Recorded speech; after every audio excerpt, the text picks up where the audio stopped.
अस्सलाम वालेकुम स्टूडेंट्स, उम्मीद है आप तमाम लोग खैरियत से होंगे। मेरा नाम मोहम्मद उमर खान है और आप देख रहे हैं लर्न पाकिस्तान। आज के इस लेक्चर में हम पाकिस्तान स्टडीज़ की क्लास नंबर 13 को डिस्कस करने वाले हैं। इससे पहले 12 लेक्चर्स आपके साथ शेयर किए जा चुके हैं और वो 12 लेक्चर्स आपको हमारी प्लेलिस्ट में मिलेंगे। इस प्लेलिस्ट का लिंक आपको डिस्क्रिप्शन में मिलेगा। आपने इस प्लेलिस्ट को कम्प्लीटली सुनना है और इसमें मौजूद जो इंस्ट्रक्शंस हैं और जो इन्फॉर्मेशन है उसके नोट्स बना लेने हैं। हमारी ये कोशिश है कि ये जो प्लेलिस्ट है और ये जो पाकिस्तान स्टडीज़ का सब्जेक्ट है, अगर आप इसके सारे लेक्चर सुन लेते हैं तो एग्जाम में कोई भी ऐसा क्वेश्चन ना आए जिस हवाले से आप प्रिपेयर्ड ना हो। तो अगर आपने अपनी प्रिपरेशन करनी है और बेहतरीन तरीके से करनी है और बिल्कुल फ्री करनी है तो इस प्लेलिस्ट पर आपने लाजमी रिलाई करना है। इसका लिंक आपको डिस्क्रिप्शन में मिल जाएगा। इसके साथ साथ वो तमाम कैंडिडेट्स जो वन पेपर एग्जाम को प्रिपेयर करना चाहते हैं या इसकी तैयारी के हवाले से फ्री प्रिपरेटरी मटेरियल हासिल करना चाहते हैं तो आपने हमारी स्टूडेंट कम्युनिटी को ज्वाइन कर लेना है। स्टूडेंट कम्युनिटी का लिंक आपको डिस्क्रिप्शन में मिलेगा। लिंक काम ना करे तो इस नंबर पर कम्युनिटी लिख के मैसेज कर दीजिए, आपको कम्युनिटी में ऐड कर दिया जाएगा। उसका फायदा यह है कि डेली बेसिस पे फ्री क्विज आपके साथ शेयर किए जाते हैं ताकि आप बेहतरीन तरीके से अपनी तैयारी स्टार्ट करें। आज का हमारा जो लेक्चर है इसमें हम डिस्कस करने वाले हैं प्री पार्टीशन के पॉइंट नंबर 2 को। आप जानते हैं कि प्री पार्टीशन को हमने बिफोर 1857 और आफ्टर 1857 में डिवाइड किया था। 1857 जब वॉर ऑफ इंडिपेंडेंस हुई थी उसको हमने पॉइंट ऑफ रेफरेंस बनाया प्री पार्टीशन के टॉपिक के लिए, और इससे पहले जितने भी इवेंट्स हुए थे उसको हमने एक सीरीज में डिस्कस कर लिया। अब यहाँ ये टॉपिक्स बेसिकली हमने इंडस वैली से स्टार्ट किए थे। और इंडस वैली से हमने 1857 तक के टॉपिक को डिस्कस कर लिया। अब आज हमारा जो लेक्चर है और ये जो सीरीज है पाकिस्तान स्टडीज की, ये दूसरे हिस्से में दाखिल हो रही है और हम इस हिस्से में 1857 से लेके 1947 तक का तमाम जो एरा है उसको डिस्कस करने वाले हैं। इस लेक्चर में हम क्या पढ़ेंगे? इस लेक्चर में हम पाकिस्तान मूवमेंट से स्टार्ट करेंगे। War of independence last lecture में हमने डिस्कस की थी, तो सबसे पहले हम अलीगढ़ मूवमेंट को जो है वो डिस्कस करेंगे। उसके बाद इंडियन नेशनल कांग्रेस की फॉर्मेशन को हम डिस्कस करेंगे। अच्छा, ये मेन टॉपिक्स हैं। इसके साथ कनेक्टेड मुख्तलिफ और सब टॉपिक्स भी हैं जो कि मेन टॉपिक्स के अंदर आ जाते हैं। जिस तरीके से अलीगढ़ मूवमेंट को डिस्कस करते हुए हम उर्दू हिंदी कंट्रोवर्सी को भी साथ डिस्कस करेंगे।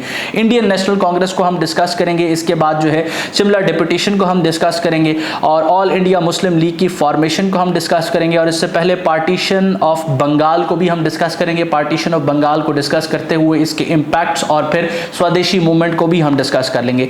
तो ये हमारा लेक्चर होगा जिसमें इन टॉपिक्स को हम डिटेल में पढ़ेंगे। अगर आप इस लेक्चर को कंप्लीटली सुन लेते हैं, स्पीड को एनहांस कर लीजिए। अगर आपके पास वक्त की किल्लत है 1.5 या 1.25x पे कर लीजिए। अगर आप इस लेक्चर को कंप्लीटली सुन लेते हैं तो 10 MCQs आपके प्रिपेयर हो जाएंगे। ये 10 एज इट इज पेपर में तो नहीं आ रहे, लेकिन 10 से 15 MCQs जो एग्जाम में रिपीट होते हैं वो आपके यहीं से प्रिपेयर हो जाएंगे। तो स्टार्ट करते हैं हम अलीगढ़ मूवमेंट से। अब इसका जरा कॉन्टेक्स्ट अंडरस्टैंड कर लीजिए क्योंकि तमाम चीजें मैंने स्टेप बाय स्टेप मैनर में पढ़ाई हैं, हर चीज को एक दूसरे से कनेक्ट किया है। तो आपकी रिस्पॉन्सिबिलिटी सिर्फ इतनी है कि वक्त दें और अटेंटिव होकर लेक्चर को सुने। हमने ये डिस्कस किया कि जो मुगल सल्तनत है उसका उरूज जो है जब खत्म होता है तो वो साल था 1707 और हमने आपको ये भी बताया था कि ईस्ट इंडिया कंपनी ट्रेडिंग के पर्पज के लिए सन 1600 में जो है बनाई जाती है। सन 1600 में वो तिजारत अपनी स्टार्ट करती है और सन 1608 के अंदर जो है वो बरसगीर का रुख करती है। इसके बाद इसको फॉर्मल जो है वो अलाउ किया जाता है कि ये अपनी ट्रेडिंग को स्टार्ट करे और उसके बाद ये इंतज़ार करती है मुग़ल सल्तनत के ज़वाल का जो कि स्टार्ट होता है 1707 में। और जैसे ही मुग़ल एम्पायर का ज़वाल स्टार्ट होता है यहाँ से किसको उरूज मिलता है? ईस्ट इंडिया कंपनी को। तो ईस्ट इंडिया कंपनी का जो उरूज है वो अपने इख्तिताम को इस तरह से पहुंचता है कि जब 1857 के अंदर यहाँ के जो नेटिव्स होते हैं वो एक साथ मिल के एक जंग लड़ते हैं जिसको यहाँ के नेटिव्स तो जंग आज़ादी कहते हैं, वॉर ऑफ इंडिपेंडेंस, और जो ब्रिटिशर्स थे वो उसको म्यूटनी, बगावत कहते हैं। तो हमने ये अंडरस्टैंड किया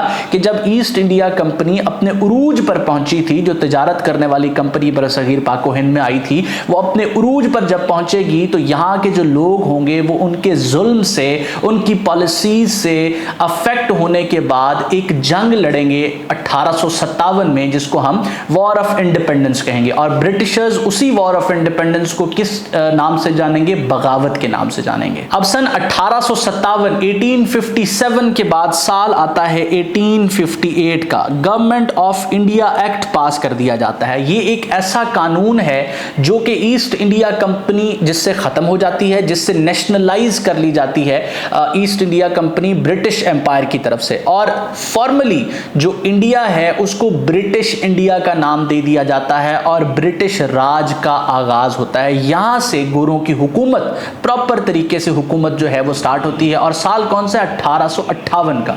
अब ये जो हमारी डिस्कशन है ये प्रीवियस लेक्चर को इस लेक्चर से डिस्कस करने के लिए है और आपको पस मंजर समझाने के लिए है। तो सन 1858 में जब ब्रिटिश इंडिया का नाम जो है इस खित्ते को दे दिया जाता है और ब्रिटिश की हुकूमत स्टार्ट हो जाती है, तो वो सबसे बड़ा अपना दुश्मन किसको देखते हैं? वो सबसे बड़ा अपना दुश्मन मुसलमानों को देखते हैं, क्योंकि सन 1600 में जब ईस्ट इंडिया कंपनी बनी और तकरीबन 1615 के दरमियान जब उन्होंने अपनी तिजारत का आगाज जो है वो यहाँ पे करना स्टार्ट किया, तो उस वक्त रूलर्स कौन थे? उस वक्त जो रूलर्स थे वो मुसलमान थे, और मुसलमानों के ही एक रूलर औरंगजेब ने ईस्ट इंडिया कंपनी को बुरी तरह शिकस्त देने के बाद उनको अपने दरबार में घुटनों के बल जो है वो गिरने पर, प्रैक्टिकली घुटनों के बल गिरने पर मजबूर किया था। तो इन सारी चीज़ों का बदला उन्होंने मुगल एम्पायर से तो लिया था, लेकिन साथ साथ वो मुसलमानों के खिलाफ जो है एक रंजिश रखते थे, और इसके साथ साथ जो एक हुक्मरान तबका होता है डेफिनेटली उसी का कन्फ्लिक्ट होता है जो दूसरा क्लेमेंट होता है उस हुक्मरानी का उसके साथ। तो इसी वजह से जब ब्रिटिश राज का क़याम होता है तो अंग्रेज जो है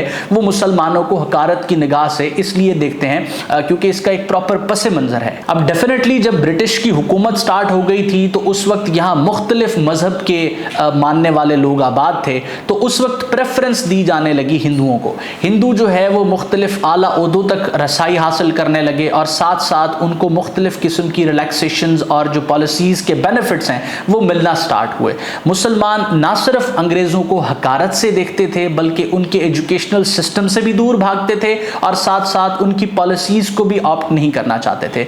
इसी सारी सिनेरियो को किसने देखा? सर सैयद अहमद खान ने। अब जो एक अनएजुकेटेड तबका है वो सर सैयद अहमद खान पर तरह तरह के इल्जामात लगाता है। हमने उस तरफ नहीं जाना, हमने इनके रोल को प्रैक्टिकली और हिस्ट्री के थ्रू अंडरस्टैंड करना है। तो सर सैयद अहमद खान एक ऐसे इंसान थे जिन्होंने इस सारी सिचुएशन को, इस सारे सिनेरियो को अंडरस्टैंड किया और उनको अंदाजा हुआ कि मुसलमानों का मुख्तलिफ आला ओहदों पर आना और आके वहाँ जो है वो रोल और चार्ज संभालना बड़ा ज़रूरी है। तो इसी सारी चीज़ को कंप्लीट करने के लिए उन्होंने ये चीज़ रियलाइज़ की कि वेस्टर्न एजुकेशन मुसलमानों के लिए एक्वायर करना बड़ा ज़रूरी है। वेस्टर्न एजुकेशन मुसलमानों के पास होगी तो ही मुसलमान जो है वो कम्पीट कर सकेंगे। और इसके साथ साथ इन्होंने इस चीज़ को भी रियलाइज़ किया कि इन दोनों पार्टीज़ के दरमियान नरमी, इन दोनों के दिलों में नरमी एक दूसरे के लिए लेके आना भी बड़ा ज़रूरी है। अंग्रेज़ों के दिल में मुसलमानों के लिए नरमी और मुसलमानों के दिलों में अंग्रेज़ों के लिए नरमी, ताकि हुक्मरान तबके के साथ ही अपने ताल्लुकात बेहतर कर सकें। तो सर सैयद अहमद खान की तरफ से इन काविशों का आगाज़ सन 1858 से ही स्टार्ट कर दिया गया था। अलीगढ़ मूवमेंट जो है,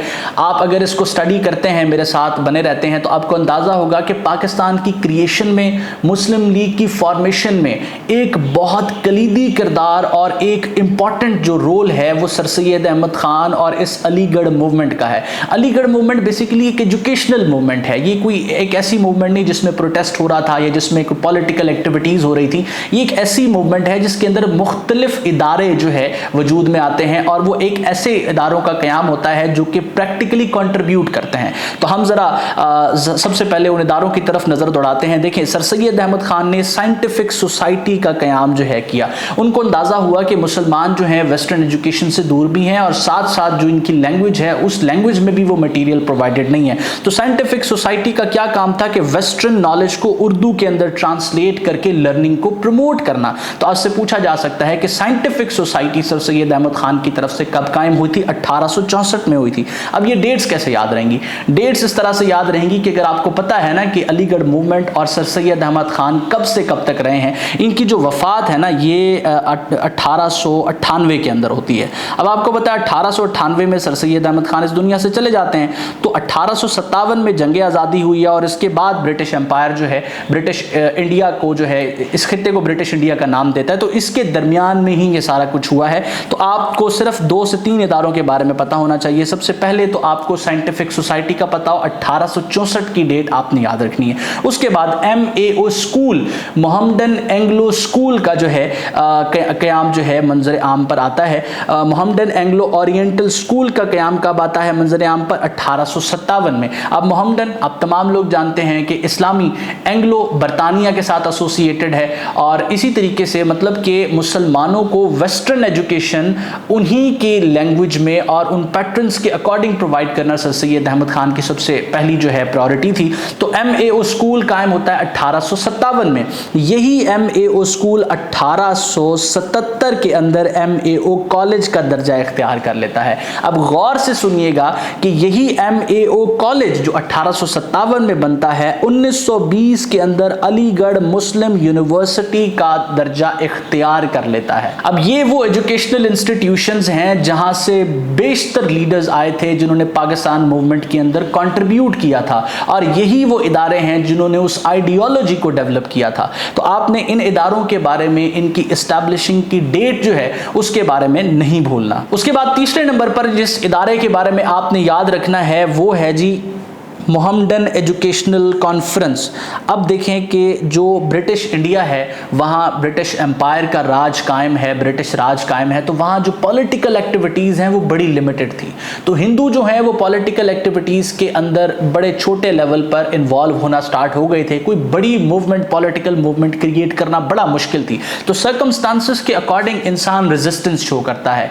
तो सर सैयद अहमद खान को अंदाज़ा था कि मुसलमान अंग्रेज़ जो हैं अब मुसलमानों को अपना सबसे बड़ा दुश्मन कंसीडर करते हैं। अब यहां हम अपने जायज हुकूक के लिए अगर पॉलिटिकल एक्टिविटीज स्टार्ट कर देंगे तो ये सबसे पहले उन पॉलिटिकल एक्टिविटीज को सप्रेस करेंगे। तो इन्होंने क्या किया, इन्होंने मोहम्मडन एजुकेशनल कॉन्फ्रेंस 1886 के अंदर जो है वो कायम की, और इस मोहम्मडन एजुकेशनल कॉन्फ्रेंस का पर्पस सिर्फ और सिर्फ वेस्टर्न एजुकेशन और उसके हवाले से चीज़ों को डिस्कस करना था, यहाँ के लोगों के मसाइल को डिस्कस करना था। इस एजुकेशनल कॉन्फ्रेंस के अंदर पॉलिटिकल एक्टिविटीज बैन थी, और ये कब तक बैन रहेंगी, ये 1906 तक बैन रहेंगी।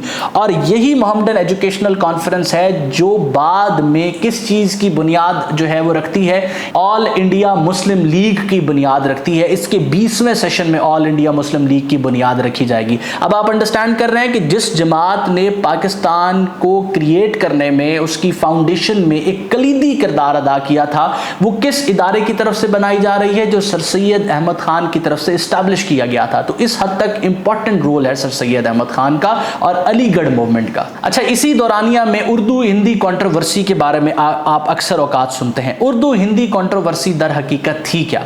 देखिए, उर्दू एक ऐसी जुबान थी जो मुगलों के दौर में इस खित्ते के अंदर परवान चढ़ती है, और ये एक ऐसी जुबान थी जो पर्शियन स्क्रिप्ट पर मुश्तमिल थी। इसके अंदर मुख्तलिफ जुबानों के अल्फाज शामिल थे, टर्किश लैंग्वेज का भी टच था, पर्शियन का भी टच था, और इसके साथ साथ यहाँ लोकल लोग जो है एक दूसरी जुबान भी जो है, ये बोलने में दोनों जुबानें सेम थी लेकिन इनकी जो स्क्रिप्ट थी जिसमें ये लिखी जाती है वो जो है वो डिफरेंट थी। तो हिंदी जो है वो एसोसिएट की जाने लगी हिंदुओं के साथ, और उर्दू एसोसिएट की जाने लगी मुसलमानों के साथ। ये थी नहीं, ये की जाने लगी, और ये एक सोची समझी साजिश और प्रोपेगेंडा के थ्रू ये सारा काम हुआ कि उर्दू को, क्योंकि वो पर्शियन स्क्रिप्ट के साथ थी और मुगलों के साथ एसोसिएटेड थी, इस वजह से उसको मुसलमानों के साथ जबरदस्ती एसोसिएट कर दिया गया। मुख्तलिफ किताबें जब आप देखते हैं जैसे कि ट्रैक टू पाकिस्तान, तो वहां आपको ये चीजें जो है रेफरेंस के साथ दिखाई जाएंगी, बताई जाएंगी कि जो मुख्तलिफ इंडियन पॉलिटिकल लीडर्स थे उनके बच्चों के शादी के जो इन्विटेशन कार्ड्स थे वो तक उर्दू में लिखे हुए थे।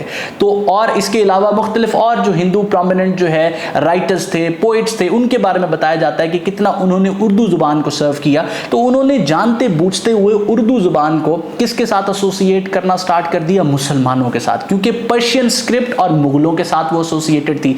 इसके बाद जो हिंदी लैंग्वेज थी उसको उन्होंने एसोसिएट करना स्टार्ट कर दिया हिंदुओं के साथ, और एक मैस कैंपेन चलाना स्टार्ट कर दी कि ऑफिशियल लैंग्वेज का जो दर्जा है वो हिंदी जुबान को दे दिया जाए और उर्दू को ऑफिशियल लैंग्वेज के स्टेटस से हटा दिया जाए। अब इसी सब के चलते बनारस में एक पिटीशन फाइल की गई, और ये पिटीशन 1867 के अंदर फाइल की गई थी, जो कि उर्दू के स्टेटस को छीनने के लिए फाइल की गई थी। तो इसी वजह से ये उर्दू हिंदी कंट्रोवर्सी 1867 1867 के साथ जो है 1867 के साथ एसोसिएटेड है, वरना उर्दू हिंदी कंट्रोवर्सी बेसिकली जिस तरीके से अलीगढ़ मूवमेंट एक तवील आपका जो है वो एरा है जिसके अंदर मुख्तलिफ किस्म के एजुकेशनल रिफॉर्म्स और साथ साथ एक्टिविटीज एडेड है, इसी तरीके से उर्दू हिंदी कंट्रोवर्सी किसी एक दिन में नहीं हुई। ये सीरीज ऑफ इवेंट्स हैं और साथ साथ एक सीरीज ऑफ प्रोपेगेंडा है जो वहां के नेटिव लोकल हिंदू लीडर्स की तरफ से किया गया था। और बाज रिसोर्सेज कहती हैं कि ब्रिटिशर्स भी इसके अंदर शामिल थे क्योंकि उनकी पॉलिसी ये थी कि डिवाइड एंड रूल। तो उर्दू हिंदी कंट्रोवर्सी एक बुनियाद समझी जाती है जिसकी वजह से इन दो कौमों के दरमियान डिफरेंसेस क्रिएट हो गए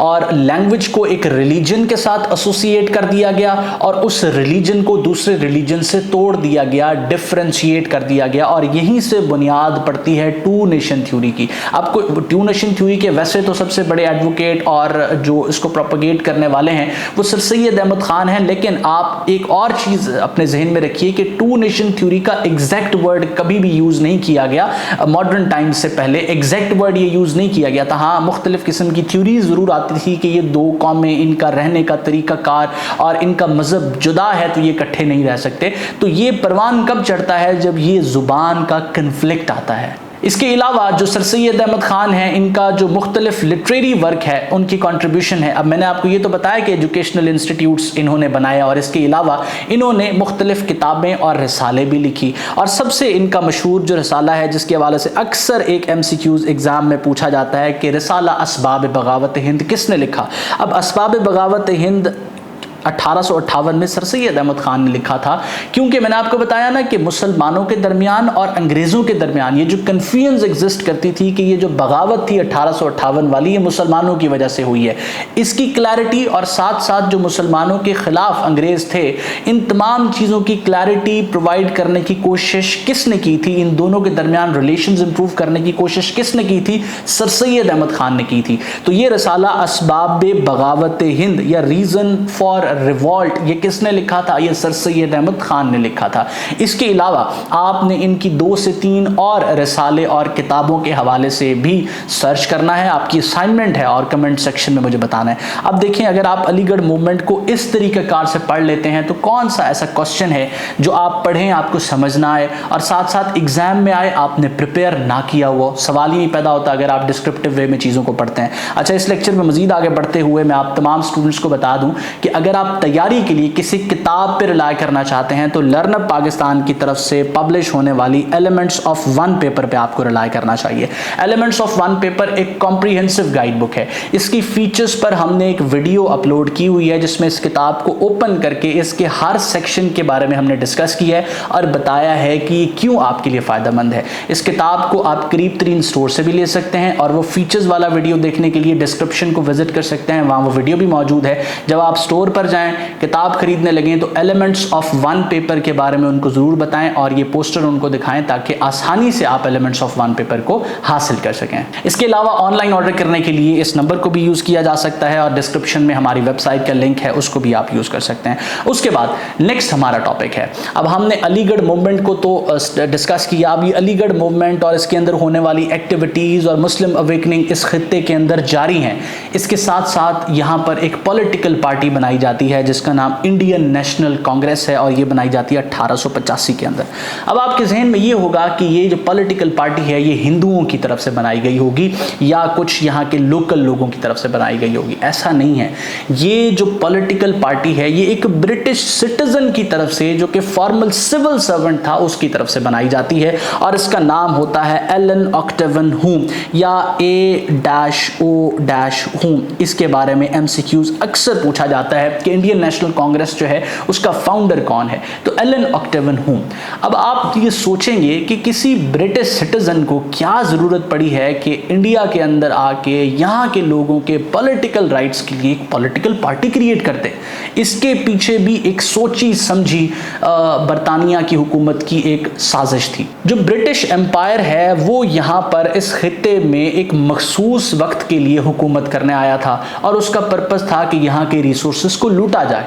उनको अंदाज़ा था कि हम एक लिमिटेड टाइम के लिए यहाँ पर मौजूद हैं और उसके बाद हमें यहाँ से जाना पड़ेगा। और जब भी बगावत होती है, जब भी रिवॉल्ट होता है, तो उसके नतीजे में हुकूमत की क्या लगती हैं? रिसोर्सेज लगती हैं, हुकूमत का अटेंशन लगता है, और इसके अलावा आपकी जो तरक्की हो चुकी होती है आप उसमें बहुत पीछे चले जाते हैं। तो 1857 में जो जंग आज़ादी हुई थी, जिसको अंग्रेज़ बगावत का नाम देते थे, उसकी वजह से इनको बहुत लॉस हुआ था। और फ्यूचर में ऐसी बगावत को प्रिवेंट करने के लिए यहाँ के लोगों को ये मुतमईन रखना चाहते थे, ये उनको उम्मीद देना चाहते थे कि हाँ अब आज़ादी आने वाली है, अब आप आज़ादी की तरफ बढ़ रहे हैं। और इस सारे दौरानिया के दौरान ये लूट मार जारी रखना चाहते थे। तो इसीलिए जब इन्होंने देखा कि यहाँ के लोकल लोगों में दोबारा से अपने राइट्स के लिए, दोबारा से जो जुल्म हम कर रहे हैं उसके खिलाफ एक आवाज़ बुलंद होना स्टार्ट हो चुकी है, दो कि वो छोटे लेवल पर ही है, तो इन्होंने ये ज़रूरी समझा कि यहाँ के लोगों को हम एक पॉलिटिकल फोरम दे देते हैं जिसके थ्रू ये पिटीशन के ज़रिए हमें अपील कर सकेंगे कि हम इनके लिए कुछ अच्छी पॉलिसीज़ बनाएं। तो इसी चीज़ को मद्देनज़र रखते हुए एलन ऑक्टेवन हुम, A.O. हुम, जो कि एक ब्रिटिश सिविल सर्वेंट भी थे, रिटायर्ड थे, इन्होंने इंडियन नेशनल कांग्रेस जो है वो कायम की। इससे पहले 1884 के अंदर ये इंडियन नेशनल यूनियन भी कायम कर चुके थे, जो लेटर फिर ये कांग्रेस के अंदर मर्ज हो जाती है। और इसका पर्पस सिर्फ यही होता है कि यहाँ के नेटिव और लोकल लीडर्स इसको ज्वाइन कर लें और उनकी जो भी रिजर्वेशंस हो वो इंडियन नेशनल कांग्रेस के थ्रू ब्रिटिश एम्पायर तक पहुँचाएँ और ब्रिटिश एम्पायर उनमें से कुछ डिमांड्स माने, कुछ को रिफ्यूज़ करे, ताकि मुस्तकबिल में किसी किस्म की बगावत को प्रिवेंट किया जा सके। अब इसका पहला सेशन जो है वो बम्बई में होता है और 1885 में होता है। 72 डेलीगेट्स इसको ज्वाइन करते हैं। इसके अंदर सिर्फ और सिर्फ 2 मुसलमान होते हैं, 70 हिंदू होते हैं और डिफरेंट कम्युनिटीज़ से ताल्लुक़ रखने वाले लोग होते हैं, और सिर्फ 2 मुसलमान होते हैं। अब ये क्यों? ये इसलिए कि जो अलीगढ़ मूवमेंट थी उसके अंदर मुसलमान जो है वो कंबाइंड थे, मुख्तलिफ ऑर्गेनाइजेशंस को ज्वाइन कर चुके थे, और वहाँ एक सिंपल उनको जो है चीज़ बताई जा रही थी, उनको ट्रेन करने की कोशिश की जा रही थी कि आपने किसी पॉलिटिकल एक्टिविटी में इन्वॉल्व नहीं होना, किसी पॉलिटिकल कैंपेन का हिस्सा नहीं बनना। इसी वजह से सर सैयद अहमद खान इन 72 डेलीगेट्स में शामिल नहीं थे, दो कि उनको इन्विटेशन मिला था। ऐसा नहीं कि तमाम जो मुसलमान हैं वो उसको फॉलो कर रहे थे, कुछ लोग पॉलिटिकल एक्टिविटीज़ में इन्वॉल्व होने की कोशिश कर रहे थे और लोकल लेवल पे इन्वॉल्व थे, लेकिन मेजॉरिटी जो बेसिकली जो है इंटेलिजेंशिया था वो सर सैयद अहमद खान के साथ था और वो पॉलिटिकल एक्टिविटीज़ से दूर था। अच्छा, अब सवाल ये भी पूछा जा सकता है कि इंडियन नेशनल कांग्रेस का पहला प्रेसिडेंट कौन था, फाउंडर कौन था? एलन ऑक्टेवन हुम था, और जो इसका प्रेसिडेंट था वो कौन था? वो वोमेश चंद्र बनर्जी जो है वो इसके पहले प्रेसिडेंट थे। और अगेन इसका जो एम है वो हम डिस्कस कर चुके हैं कि इसका एम यही था कि एक पीसफुल कॉन्स्टिट्यूशनल प्लेटफॉर्म दिया गया था इंडियंस को, ताकि वो अपने डिमांड्स प्रेजेंट कर सकें ब्रिटिश गवर्नमेंट को। अच्छा, अब इंडियन नेशनल कांग्रेस के हवाले से हमने डिस्कस कर लिया। अब इंडियन नेशनल कांग्रेस जैसे 1885 के अंदर बनती है, तो इसके बाद 1882 के अंदर कुछ यहाँ पर इलेक्टोरल राइट्स दे दिए जाते हैं। म्यूनसिपल लेवल पर जो नुमाइंदे मुंतखब होते थे वो पहले ब्रिटिश क्राउन के रिप्रेजेंटेटिव होते थे। 1882 की डेट आपने याद रखनी है। तो वो ब्रिटिश क्राउन के रिप्रेजेंटेटिव होते थे, लेकिन बाद में उन्होंने 1882 में यहाँ के लोकल लोगों को भी इलेक्शन लड़ने की इजाज़त दे दी, और इलेक्शन वो लोकल लोग को पार्लियामेंट लेवल पे नहीं लड़ रहे थे, म्यूनसिपल लेवल पर लड़ रहे थे। और वो जो इलेक्टेड रिप्रेजेंटेटिव्स थे वो ब्रिटिश क्राउन के रिप्रेजेंटेटिव्स की सुपरविजन में रहते हुए कोई सजेशन पुट कर सकते थे। यानी कि डेमोक्रेसी किस लेवल पर आई 1882 में? बहुत ही छोटे लेवल पर आती है, और उसके अंदर डेफिनेटली फिर क्योंकि इंडियन नेशनल कांग्रेस मौजूद होती है तो इनका एक बहुत बड़ा जो है वो चंक उन रिप्रेजेंटेटिव्स में मौजूद होता है। इसी सब सिलसिले को मुसलमान बड़ा क्लोजली ऑब्जर्व कर रहे थे और उनकी डिमांड्स भी बहुत जल्द जो है ब्रिटिश एम्पायर के सामने आने वाली थी। लेकिन इसी दौरानिया में एक इवेंट हो जाता है जिससे अगेन ये 2 कम्युनिटीज़ एक दूसरे से जुदा हो जाती हैं और इनके दरमियान जो गैप है वो बड़ा क्लियर हो जाता है। अब ये 2 कम्युनिटीज़ कौन सी हैं? एक कम्युनिटी मुस्लिम कम्युनिटी और दूसरी कम्युनिटी हिंदू कम्युनिटी है। पार्टीशन ऑफ बंगाल होती है। आप जानते हैं कि बंगाल एक सूबा था जहाँ से बेसिकली अपने रूल का आगाज किया था ईस्ट इंडिया कंपनी ने। आप ये भी जानते होंगे कि बैटल ऑफ प्लासी जो है वो लड़ी गई थी बंगाल के नवाब सिराजुद्दौला के दरमियान और ब्रिटिश की जो ईस्ट इंडिया कंपनी थी उसकी आर्मी के दरमियान। तो ये एक बड़ा जरखेज इलाका था, इसको बड़ा लूटा। किसने लूटा? ईस्ट इंडिया कंपनी ने। अब ये एक बहुत बड़ा सूबा था, तो इसको एडमिनिस्ट्रेटिवली रन करना बड़ा मुश्किल था, यानी कि एक गवर्नर इस पूरे सूबे को रन करने में काफ़ी मुश्किलात का सामना कर रहा था। तो एक फैसला किया जाता है, और फैसला किया जाता है लॉर्ड कर्जन की तरफ से कि इस प्रोविंस को दो हिस्सों में एडमिनिस्ट्रेटिव रीजंस की वजह से डिवाइड कर दिया जाए। तो इसको दो हिस्सों में डिवाइड कर दिया जाता है। तो जब ये दो हिस्सों में डिवाइड किया जाता है तो एक हिस्सा बन जाता है ईस्टर्न बंगाल एंड असम, और दूसरा हिस्सा बन जाता है वेस्टर्न बंगाल। वेस्टर्न बंगाल जो है वो ज्यादा डेवलप्ड था क्योंकि ईस्ट इंडिया कंपनी ने इसको इंडस्ट्रियलाइज कर दिया था, जबकि जो दूसरा हिस्सा था ये ईस्टर्न बंगाल, ये इससे कुछ कम जो है आबाद था। अब ये ग्रीन कलर से इस वजह से आपको शो किया जा रहा है कि ईस्ट और वेस्ट बंगाल जब एक साथ मिलके एक बंगाल का सूबा थे तब यहां मेजॉरिटी किसकी थी? हिंदू मेजॉरिटी थी। तो जैसे ही पार्टीशन ऑफ बंगाल होती है, ये दो हिस्सों में तकसीम होता है, तो ईस्ट बंगाल एंड आसाम के अंदर मुसलमानों की मेजॉरिटी आ जाती है और दूसरे हिस्से में हिंदुओं की मेजॉरिटी होती है। अब दो के ये एक जस्ट डिसीजन है और डिसीजन एडमिनिस्ट्रेटिव रीजंस की वजह से किया गया था, लेकिन स्टिल इस पर एहतजाज स्टार्ट हो जाते हैं। किसकी तरफ से? हिंदुओं की तरफ से, कि ये आप मुसलमानों को और हिंदुओं को डिवाइड करना चाहते हैं। दो के डिवाइड वो ऑलरेडी हो चुके थे और इस हवाले से जो नैरो पॉइंट ऑफ व्यू था वो हिंदुओं का ही था, लेकिन वो अब इस चीज पर जो है उनका पॉइंट ऑफ व्यू बड़ा स्ट्रिक्ट था कि जो ब्रिटिश राज है वो यहाँ के लोकल नेटिव्स को डिवाइड करना चाह रहा है।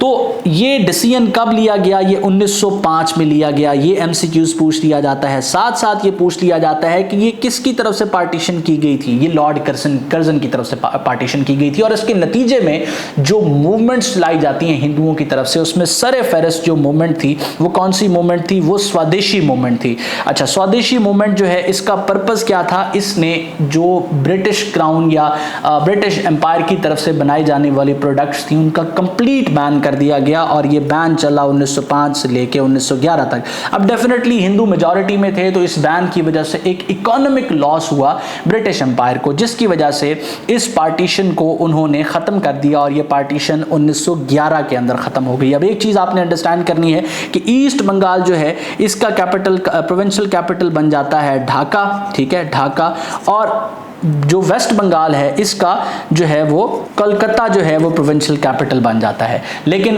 1911 के अंदर पार्टीशन की एनॉलमेंट कर दी जाती है, पार्टीशन को खत्म कर दिया जाता है और बंगाल एज अ प्रोविंस दोबारा से रिस्टोर कर दिया जाता है। अच्छा, पार्टीशन ऑफ बंगाल जब होती है 1905 में, तो ये चीज आपने ज़हन में रखनी है कि 1905 से लेके 1911 तक ये पार्टीशन इंटैक्ट रहती है, और इसी दौरानिया में मुसलमानों के पास कम से कम 6 साल थे जिसमें वो पॉजिटिव फील कर रहे थे, और वो ये फील कर रहे थे कि अब वो जो है हिंदुओं के मुकाबले में उनकी अपनी भी कोई नुमाइंदगी होनी चाहिए, क्योंकि इंडियन नेशनल कांग्रेस को वो ये समझते थे कि ये हिंदुओं की एक नुमाइंदा जमात है, और साथ साथ मुसलमान जो है वो प्योर डेमोक्रेसी के खिलाफ थे उस वक्त। आप इस चीज को अंडरस्टैंड करने की कोशिश करें, क्योंकि democracy is all about majority, और उस वक्त मेजॉरिटी किसी आइडियोलॉजी की बेस पर जा ही नहीं रही थी, उस वक्त मेजॉरिटी रिलीजन की बेस पर जा रही थी, और हिंदू जो है वो मेजॉरिटी के अंदर थे। मुसलमान दो के एक बड़ा नंबर था मुसलमानों का, लेकिन स्टिल वो एक माइनॉरिटी थे उस इलाके में।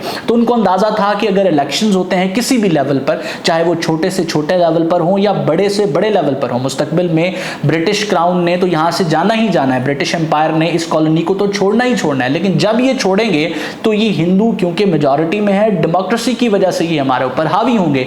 लिहाजा मुसलमानों ने सेपरेट इलेक्टोरेट की डिमांड की कि कुछ कॉन्स्टिट्यूएंसीज जहां मुस्लिम मेजॉरिटी इलाके हैं वहां पर सिर्फ और सिर्फ मुसलमान नुमाइंदे ही आपस में इलेक्शन कंटेस्ट कर सकें। ये डिमांड मुसलमानों ने की, और ये डिमांड कब की? शिमला डेपुटेशन में की। ये एक वफद था, 35 मुसलमानों का वफद था, जो कि उस वक्त के लॉर्ड से मिलता है, उसका नाम लॉर्ड मिंटो होता है, और ये आगा खान 3 की सुपरविजन में जाता है। तो आपसे सवाल पूछा जाए कि सेपरेट इलेक्टोरेट कब डिमांड किया गया, तो सेपरेट इलेक्टोरेट 1906 में डिमांड किया गया, और इसके अंदर क्या था कि वो चाहते थे थे कि जहां मुसलमान मेजॉरिटी इलाके हैं वहां सिर्फ और सिर्फ मुसलमान एक दूसरे से इलेक्शंस जो है वो कंटेस्ट कर सकें, सेपरेट कॉन्स्टिट्यूएंसीज क्रिएट कर दी जाएं जहां पर मुसलमान मेजॉरिटी में हो और वहां पर सिर्फ और सिर्फ जो मुसलमान कैंडिडेट्स हैं वो एक दूसरे के साथ इलेक्शंस कंटेस्ट करें। तो ये डेलीगेशन लॉर्ड मिंटो के साथ कब मिलता है? ये डेलीगेशन वाइसरॉय लॉर्ड मिंटो के साथ 1 अक्टूबर 1906 को मिलता है, शिमला के मकाम पर मिलता है और इसका मेन ऑब्जेक्टिव जो है वो पॉलिटिकल राइट्स को सिक्योर करना होता है मुसलमानों के। और ये जो है आपने देखा कि सर आगा खान की सुपरविजन में होता है, ये इसको लीड कर रहे होते हैं। तो लॉर्ड मिंटो जो है वो इनको ये एश्योर करवाते हैं कि वो इनकी डिमांड्स मान चुके हैं और साथ साथ वो अब मुसलमानों की पॉलिटिकल आइडेंटिटी को प्रोटेक्ट करने के हवाले से डिसीजंस लेने वाले हैं। और ये डिसीजन कब होते हैं? ये डिसीजन होते हैं 1909 के कानून में। देखें, मुख्तलिफ किस्म की लेजिस्लेशंस वक्तन फ़वक्तन इस खित्ते के लिए की जा रही थी। डेफिनेटली जब आप किसी खित्ते को रूल करते हैं, एक एडमिनिस्ट्रेशन वहाँ पर कायम करते हैं, तो उस एडमिनिस्ट्रेशन को रन करने के लिए कोई कानून चाहिए होता है। उस कानून को हम आइन कहते हैं, कॉन्स्टिट्यूशन कहते हैं। तो इस खित्ते के लिए ब्रिटिश राज की तरफ से मुख्तलिफ औकात में मुख्तलिफ कवानीन और उनके अंदर अमेंडमेंट्स इंट्रोड्यूस की जाती थी। तो 1909 के जो मिंटो मॉर्ले रिफॉर्म्स थे उसमें सेपरेट इलेक्टोरेट की डिमांड को मान लिया गया था। तो 1909 के मिंटो मॉर्ले रिफॉर्म्स में आपसे पूछा जाए कि कौन सी डिमांड मानी गई थी, तो सेपरेट इलेक्टोरेट की मानी गई थी। और उस वक्त वाइसरॉय कौन थे जब शिमला डेपुटेशन हुआ? लॉर्ड मिंटो वाइसरॉय थे। अब जब शिमला डेपुटेशन में एक कामयाबी हासिल की जाती है मुसलमानों की तरफ से, तो उनको ये रियलाइज हो जाता है कि अब ये दुरुस्त वक्त है कि अपनी एक सियासी जमात जो है वो कायम की जाए, क्योंकि इससे पहले वो पॉलिटिकल एक्टिविटीज से दूर रहे थे, इससे पहले वो इल्म और दरसो तदरीस के साथ मुंसलिक रहे थे, इससे पहले इनकी ये काविश थी कि जो वेस्टर्न एजुकेशन है उसको आम किया जाए मुसलमानों के अंदर। और इसी वक्त में मैंने आपको बताया कि 1898 के अंदर सर सैयद अहमद खान की वफात भी हो चुकी थी। तो उन्हीं के बनाए हुए लीडर्स इस वक्त जो है मंजर आम पर थे और इस सारी मूवमेंट को लीड कर रहे थे। अब तक ये एक अलीगढ़ मूवमेंट थी, एक एजुकेशनल मूवमेंट थी और इसके बाद पाकिस्तान मुस्लिम लीग, ऑल इंडिया पाकिस्तान मुस्लिम लीग का क़याम होता है 1906 के अंदर। तो 1906 का साल मुसलमानों के लिए अहम क्यों था? सबसे पहले तो यहाँ शिमला डेपुटेशन हुई और कामयाब हुई, सेपरेट इलेक्टोरेट मुसलमानों को मिला, ये डिमांड एक्सेप्ट की गई। और उसके बाद 1906 में ऑल इंडिया मुस्लिम लीग बन गई। 1905 में क्या हुआ था? पार्टीशन ऑफ बंगाल हुआ था और बंगाल के एक हिस्से में मुसलमानों की मेजॉरिटी हो गई थी। तो अब ये जो ऑल इंडिया मुस्लिम लीग है, अगर इसका पस मंज़र हम देखें, सबसे पहले हम उसका पस मंजर ही देखेंगे। मोहम्मदन एजुकेशनल कॉन्फ्रेंस की वजह से जो है मार्ज़े वजूद में आई थी। मोहम्मदन एजुकेशनल कॉन्फ्रेंस के बारे में आपको बताया था 1886 में किसने कायम की थी? सर सैयद अहमद खान ने कायम की थी। तो इसका 20वां सेशन था, इसका 20th एनुअल सेशन था, जब इसकी जो वजारत है, जो इसकी चेयरमैनशिप है, वो किसके पास थी? वो नवाब वकारुल मुल्क के पास थी। तो वकारुल मुल्क उस वक्त इसको चेयर कर रहे थे। तो उसी सेशन के अंदर पॉलिटिकल एक्टिविटीज का जो बैन था उसको लिफ्ट किया गया और 3000 डेलीगेट्स की मौजूदगी में ऑल इंडिया मुस्लिम लीग का क़याम किया गया। और क़याम कहाँ पर हुआ? ढाका में हुआ।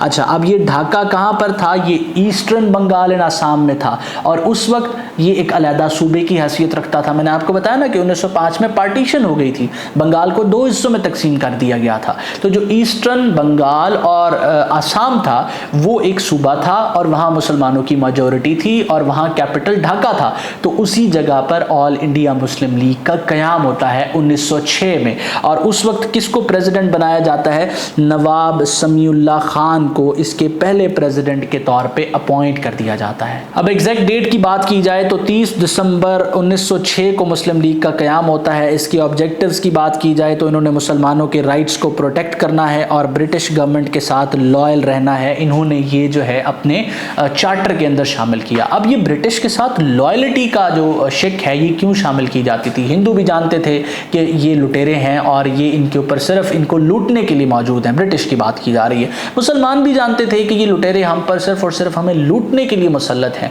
लेकिन इनके साथ लॉयल्टी का जो इजहार है वो इसलिए किया जाता था कि इनके हाथ में हुकूमत थी, पॉलिसीज थी, ताकत थी। अगर आप इनके साथ अपने ताल्लुकात ख़राब करेंगे तो ये हिंदुओं के साथ मिल के आपको सप्रेस कर देंगे। और हिंदू हिंदू भी जानते थे कि वो अगर इनके साथ डिसलॉयल होते हैं तो अभी उनकी पोजीशन इतनी मुस्तहकम नहीं है कि वो इनके खिलाफ बगावत कर सकें, और ब्रिटिशर्स डेफिनेटली मुसलमानों के साथ मिलकर हिंदुओं को कुचलने की कोशिश करेंगे। तो ये दोनों कम्युनिटीज़ जानती थी, इस वजह से ये दोनों ब्रिटिश की तरफ अपनी लॉयल्टी वक्तन फवक्तन शो करते रहते थे। अच्छा, इसके साथ साथ ऑल इंडिया मुस्लिम लीग के पहले प्रेसिडेंट के बारे में पूछा जाए तो सर आगा खान जो है वो इसके पहले प्रेसिडेंट थे और नवाब समीउल्लाह खान जो है इसके फाउंडर्स में शामिल होते हैं। इसके बाद जो है ऑल इंडिया मुस्लिम लीग के कॉन्स्टिट्यूशन को मौलाना मोहम्मद अली जौहर साहब ने ड्राफ्ट किया था और इस कॉन्स्टिट्यूशन को ग्रीन बुक का नाम दिया गया था। इसके अलावा 1908 के अंदर सैयद अमीर अली ने मुस्लिम लीग की ब्रांच को लंदन में भी इस्टेब्लिश कर दिया। तो अब मुसलमानों की एक प्रॉपर पॉलिटिकल पार्टी जो है वो मार्ज़ वजूद में आ चुकी थी, जिसके थ्रू अब मुसलमान अपनी तमाम की तमाम जो उनके राइट्स हैं उनको प्रोटेक्ट कर सकते थे, और उनके ऊपर जो भी जुल्म हो रहा है या उनके खिलाफ जो पॉलिसीज बनाई जा रही हैं उनको एक सेपरेट कम्युनिटी के तौर पे किसको पेश कर सकते थे, ब्रिटिश को। अब आप यहाँ बड़े वाज़े अंदाज में देख रहे हैं कि इंडियन नेशनल कांग्रेस हिंदुओं की एक रिप्रेजेंटेटिव जमात के तौर पे सामने आ चुकी है। दो के वो क्लेम करती थी कि वो तमाम कम्युनिटीज की रिप्रेजेंटेटिव है, लेकिन आपने देखा कि 72 डेलीगेट्स में सिर्फ और सिर्फ 2 डेलीगेट्स उस वक्त जो है मुसलमान थे, जो इंडियन नेशनल कांग्रेस के जो इनिशियल उनका एड्रेस था उसको अटेंड कर रहे थे। और इसके साथ साथ मुसलमानों की ये जो जमात है इसका प्रॉपर एक पस मंजर है, और अलीगढ़ मूवमेंट ने किस तरीके से ऑल इंडिया मुस्लिम लीग की क्रिएशन में एक रोल प्ले किया है। अब इसके बाद इससे कनेक्टेड इंपॉर्टेंट एमसीक्यूज को हम डिस्कस करते हैं, और ये क्वेश्चन पास पेपर से भी सोर्स हैं और इसके अलावा आपकी असेसमेंट के लिए भी ऐड किए गए हैं। स्टूडेंट्स मल्टीपल टाइम रिक्वेस्ट करते हैं कमेंट सेक्शन में कि इनके आंसर्स भी मैं उनको बता दूं। देखिए, इतनी तफसील से मैंने आपको डिस्क्रिप्टिव वे में एक लेक्चर डिलीवर किया है। अब अगर इन क्वेश्चंस के आंसर आप उस लेक्चर को सुनने के बाद जो है वो नहीं आप मार्क कर पा रहे, तो इसका मतलब ये कि लेक्चर को आपने गौर से नहीं सुना, क्योंकि सब क्वेश्चंस के आंसर वहां पर मौजूद हैं, और अगर इनके आंसर्स मैं मार्क करने लगूं तो फिर इस लेक्चर को डिस्क्रिप्टिवली बनाने का कोई फायदा नहीं है। तो ये आपकी असेसमेंट के लिए है, इसको आपने कमेंट सेक्शन में जरूर सॉल्व करके मुझे बताना है कि who is considered the founder of Aligarh movement. तो अब अलीगढ़ मूवमेंट को हमने कितना डिस्कस किया है, किसके साथ एसोसिएटेड है, आपने कमेंट सेक्शन में मुझे बताना है। The Mohammedan Anglo oriental college was established in, तो कॉलेज की एस्टैब्लिशमेंट क्या जो है वो साल पूछा जा रहा है, इसके कमेंट सेक्शन में आपने मुझे आंसर देना है। उसके बाद All India National Congress was founded in 1885 by, तो इंडियन नेशनल कांग्रेस जो है 1885 में बनाई जाती है, इसका फाउंडर कौन है, कमेंट सेक्शन में आपने करेक्ट आंसर मुझे बताना है। The partition of Bengal was carried out in, तो पार्टीशन ऑफ बंगाल कब होती है पार्टीशन ऑफ बंगाल, ये आपने कमेंट सेक्शन में मुझे बताना है। Who announced the partition of Bengal, तो पार्टीशन ऑफ बंगाल जब होती है तो उस वक्त वाइसरॉय ऑफ इंडिया कौन होते हैं जिनकी तरफ से ये अनाउंस होती है, ये आपने कमेंट सेक्शन में मुझे बताना है। The similar deputation met lord Minto in, तो सिमिलर डेपुटेशन जो लॉर्ड, ये शिमला में जो वफद है मुसलमानों का, ये लॉर्ड मिंटो से किस साल के अंदर मिलता है, ये आपने कमेंट सेक्शन में बताना है। उसके बाद नेक्स्ट क्वेश्चन आप देख सकते हैं, the similar deputation was led by, तो इसका आंसर आप कमेंट सेक्शन में मुझे बताएंगे। उसके बाद नेक्स्ट आप देख सकते हैं the key demand of similar deputation, तो सिमिलर डेपुटेशन जो है उसकी सबसे इंपॉर्टेंट डिमांड क्या थी जो कि मान ली गई थी मिंटो मॉर्ले रिफॉर्म्स 1909 में, उसको आपने हाईलाइट करना है।